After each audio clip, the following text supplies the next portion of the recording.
Hey guys, I'm Adam Crosthwaite, here for cricket mentoring. Hello to all the legends out there. What's happening, legends? Morning, legends. Hey, legends. I've been a professional cricketer for a lot of my life, played for Victoria, South Australia, played in the Big Bash, Premier Cricket in New South Wales and in Victoria. So been lucky enough to wicket keep to some of the greats of the game. Got to keep the Warne, kept the Lion, and Siddle and Patterson at the moment going around. So been lucky enough to wicket keep to some of these guys, and wicket keeping is a passion of mine, always has been, and I just wanted to today take you guys through what's in my wicket keeping bag in regards to training and for match days. Obviously we've got a trusted bat. We always need that for when we're catching balls, so always have your bat with you.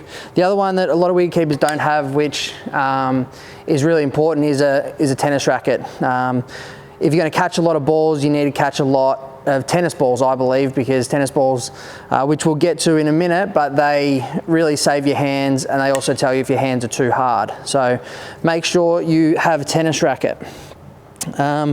The other one I always carry around is a glove, just so when I'm wicket keeping that I've got a coach with me or another player with me, that they've always got the gear that they need, so that it's not ruining my training if they don't have what they need. My trusty sidearm, which is always good if you're doing work up to the stumps. You can get a lot more pace on the ball and you save your training partner's shoulder at the same time. So if you wanted to really ramp it up and keep up to the stumps to the quicks, always really good to have your sidearm with you.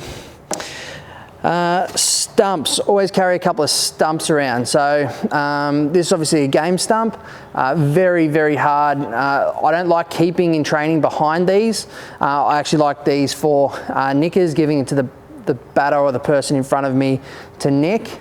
So always have a stump with you.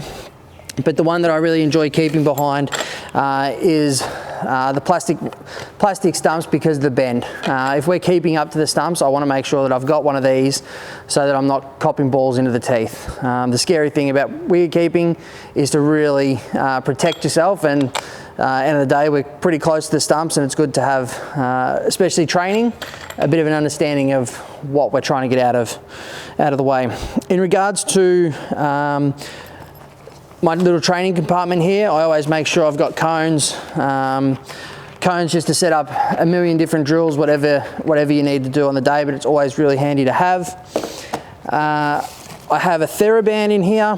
My Theraband really is for stretching and making sure that my body's okay, and wicket keeping's a very unique part of cricket, and I think it's a really important thing to make sure you're looking after your body. So always making sure you're stretching. These are great, but yoga, Pilates, and a lot of stretching and making sure that you're looking after your back and your legs is the key. What else have I got in here? This is a really cool little thing that I carry around in my kit bag, which is, it's actually been taken from a physio table's face part of the table.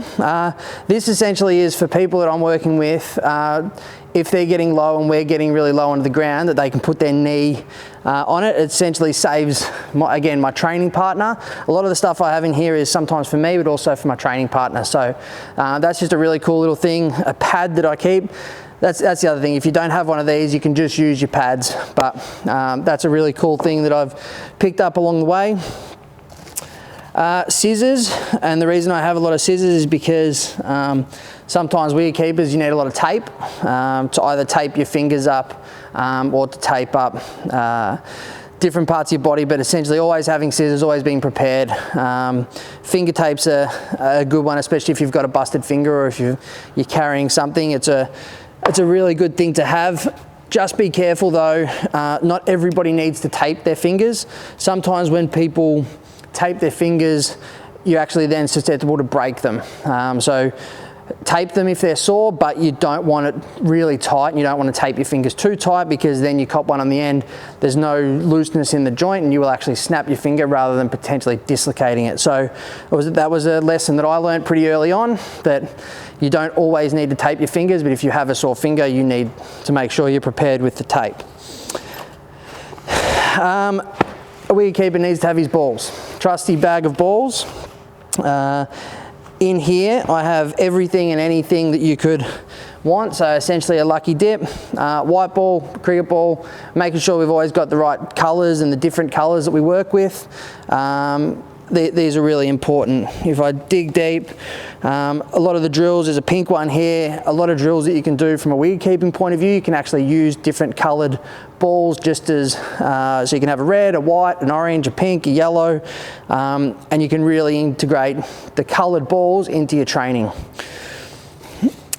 Tennis balls, I spoke about them earlier. These are, I think, one of the biggest things that you'll need in your cricket bag as a wicket keeper. You want to catch a lot of volume, especially as a young wicket keeper, you need to catch a lot. These are really important to make sure you can do that. So we don't want to catch thousands and thousands of balls with cricket ball because we will hurt our hands. Having tennis balls and having a lot of tennis balls is key. The other one I work in here is trusty golf ball.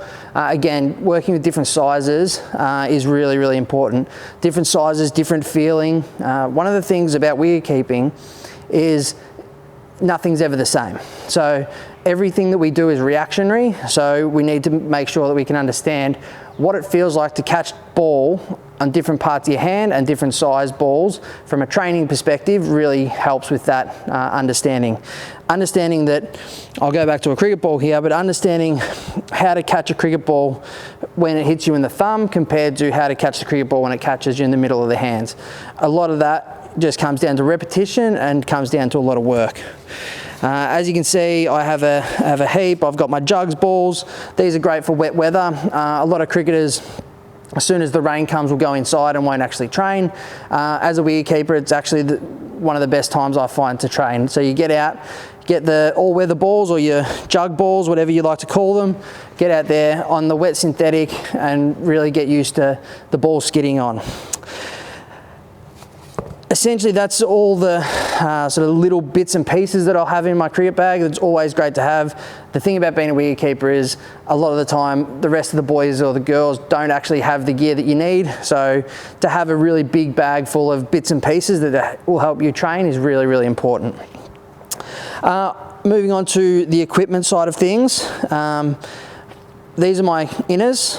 I actually wear 2 pairs of inners. So a lot of people just wear one, but for me, I find taking care of your hands is really important. So having 2 pairs of inners, especially once you move up the grades, the quicker the bowling, the harder the throwing, this is really important to really look after yourself. So I've always worn them. I've always worn the chamois side, chamois at the front and the back. These are Kookaburra, make great gloves. Also the great inners, they've been awesome to me over a long period of time with the chamois side. So I use 2, again, personal preference, but that's how I've done it and always have done it. Making sure as well you've got the velcro and really looking after these. Looking after your hands is really important as a wicket keeper, so looking after your equipment is just as important. So they're my inners, and then I move to the gloves. And these are a pair of T&F gloves. Again, great pair of gloves, really handy, really solid.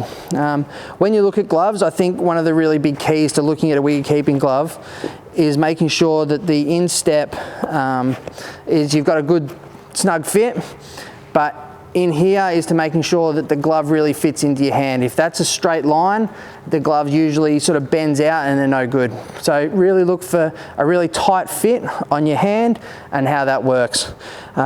These are my ones. I don't keep a lot anymore, but when I do, these have been a really great pair of gloves. And again, like anything, we want to look after our gear, but for me, one of the biggest signs that I'm actually keeping well is the bottom of my hands and the back of my knuckles are really erect.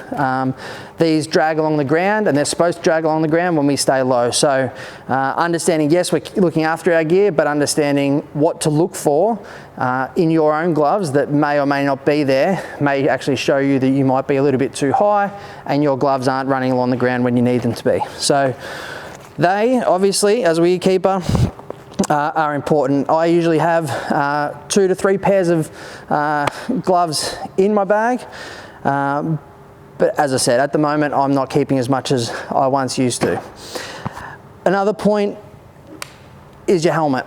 Obviously this is my St Kilda cricket helmet. Really important that when we're up to the stumps we've got protection. Over the years I've gone and have used in the past baseball masks, different type of keeping helmets with the back cut out. It's something that's really, really important that, that we make sure that whenever we're close to the stumps, we're close to the batter, that we've got these on. So that's my trusty St Kilda helmet. The jock strap, this is what I use. I have a few different types of boxes that I'll look after. This is a curled box. I'll get the other one out. So this is a curled box and this is a flat box, again depending on preference. For me sometimes it sort of comes back to I'm using the curled at the moment, but I always do carry a flat box in case. A lot of the time, and just another one, just be very careful with this when you step through. If you break your jock strap, it becomes a nightmare throughout the day, so make sure that doesn't happen. Shoes, you always make sure that you've got a good pair of shoes. Asics have always been, to me, a really good pair of shoes. They've been very lightweight. The gel Kayanos are always really good. And over the last little bit I've been using the New Balance ones, which have been fine, but making sure that you've got multiple pairs, that you're actually prepared if anything does go wrong. In regards to the shoes, to make sure that you do have, I've got them somewhere, always make sure you've got your keys, and always make sure you've got your spare spikes. Again, this is another bag that I have in my bag, which is a pair of extra inners, new inners, old inners, left, rights. You've got, making sure that you've got enough of everything is really, really important. These are what I'd call my training savers. So these are for training. If I have I always make sure we keep in a long sleeve shirt. If I don't have a long sleeve shirt, I always make sure that I have these at training. So these are essentially sleeves that you put on to really protect your arms. Now, wicket keepers always enjoy keeping in long sleeve shirts, but not only that for a looks perspective, but it does actually help protect your, make sure that you protect your arms. So all the wicket keepers out there, I really don't like short sleeve wicket keepers. So I have these, which I'll use at training, and again, the cloth style as well. So that's another one. From a wicket keeper point of view, wicket keeping pads as well. You only have the one, but make sure you've got the different colours for your one-day cricket and for your two-day cricket, or potentially have your clads that can go over the top. Again, make sure you're always prepared. You've got everything that you need. Essentially, that's my wicket keeping bag. Remember, tennis balls will help get your volume up without actually hurting yourself. Thank you so much for going through my kit bag, and good luck.